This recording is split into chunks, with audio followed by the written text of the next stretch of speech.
Hi there, welcome back to the YouTube channel. I'm back again with yet another deck tech from Wilds of Eldraine, and today's my Pauper day. And this week's Pauper card, as you already know, is Ash the Party Crasher, a red and a white for a 2/2 legendary creature human peasant who has haste. That's pretty good. And Celebration, whenever the Party Crasher attacks, if two or more non-land permanents enter the battlefield under your control this turn, put a +1/+1 counter on Ash. Right.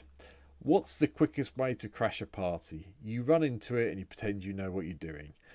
And then you show off a lot so that you know what's going on, in my mind. Therefore, this is very much a haste deck that brings along some extra bits and pieces. So, here we go with the deck. 36 lands, because it's Pauper.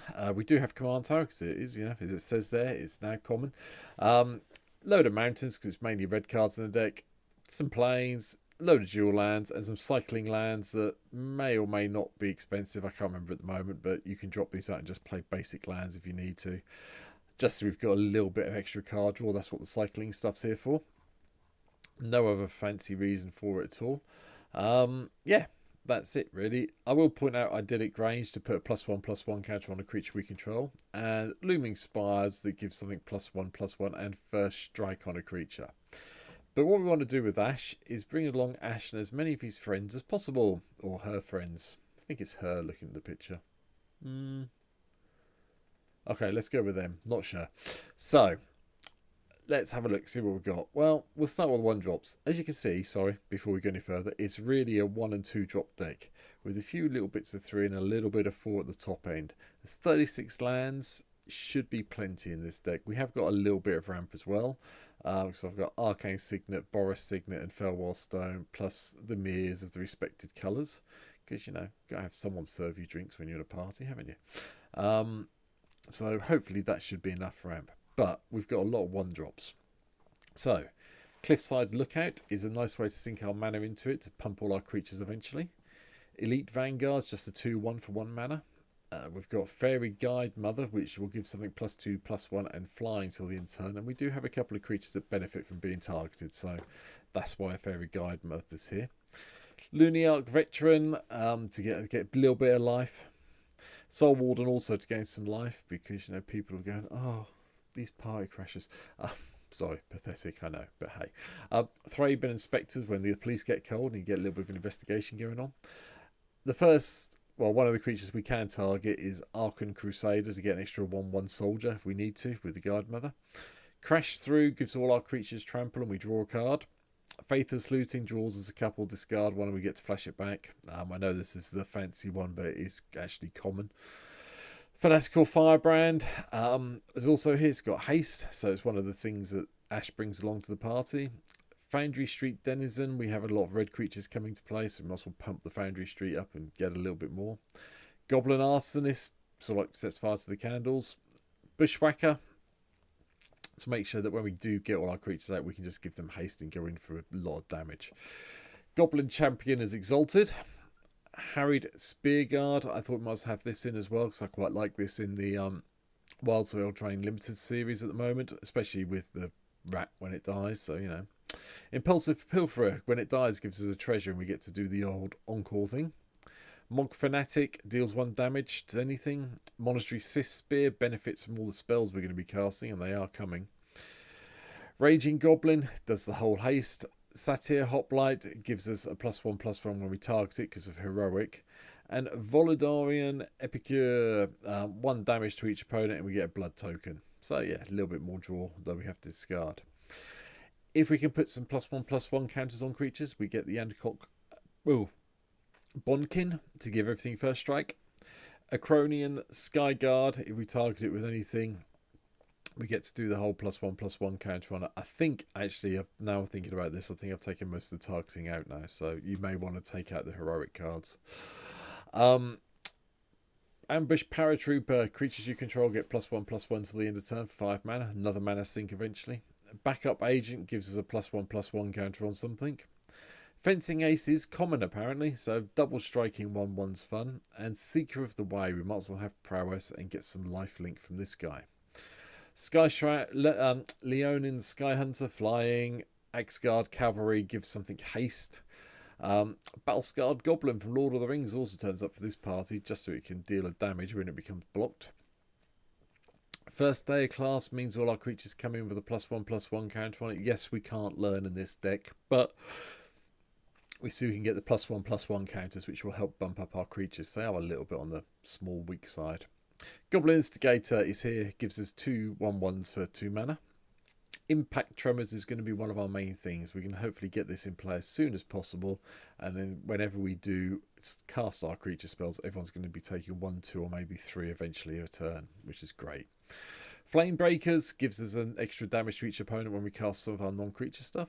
Majoring Bullies just prowess that has to attack every turn. Spark Mage Apprentice deals 1 damage to anything when it comes in. Thrill of Possibility is instant speed card draw, though we have to discard.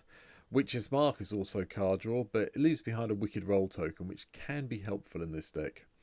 Thrilling Discovery, gain a couple of life, discard 2 cards, then draw 3. I'll quite happily discard 2 cards to draw 3 any day of the week. That's fine. The rest of these ones I've been through because they're all the ramp side. 3 drops.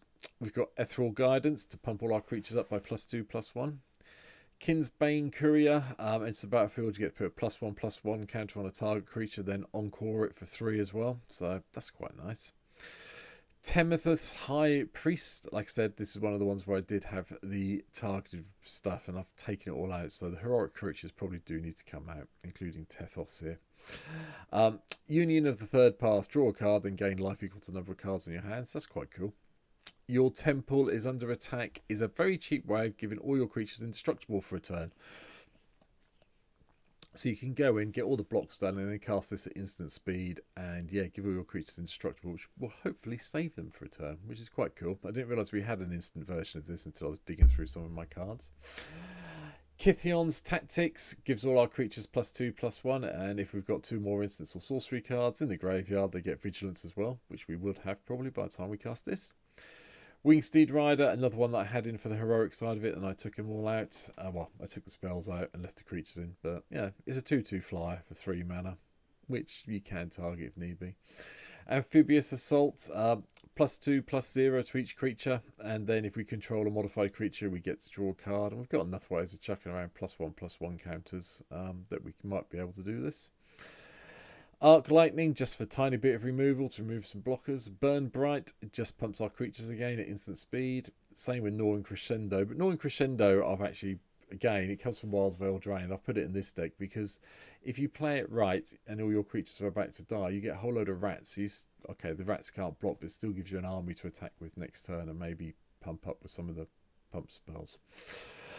Goblin War Drums means all our creatures get Menace, which is probably the best cheap common enchantment you can get in a deck like this to make them really hard to block because they are quite small. So, you know, all your small stuff has to be blocked by 2 creatures.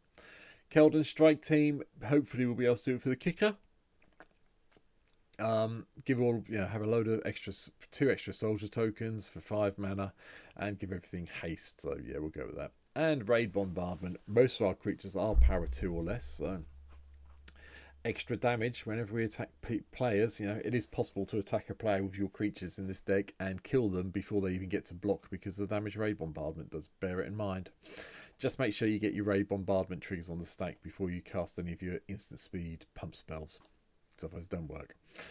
Silver Flame Ritual puts some +1/+1 counters everywhere, which is lovely, and then it gives them all Vigilance if you cast it and spend 3 white mana to do it, which we should do. Inspired Charge, not the best version, but it's still another +2/+1 if we need it. 4 mana, a little bit expensive. Hazardous Blast means all of our opponent's creatures can't block for a turn, so you might be able to Alpha Strike.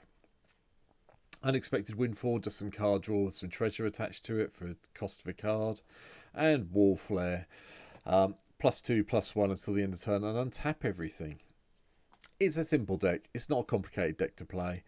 It just goes in and goes, I'm going to beat down, I'm going to keep coming with you with these creatures, and occasionally I'll pump these creatures, and hopefully that will give me enough to get through to you. So that's it. That's my little take on Ash the Party Crasher. I hope you've enjoyed the deck tech today. Come back tomorrow, see what I'm talking about tomorrow.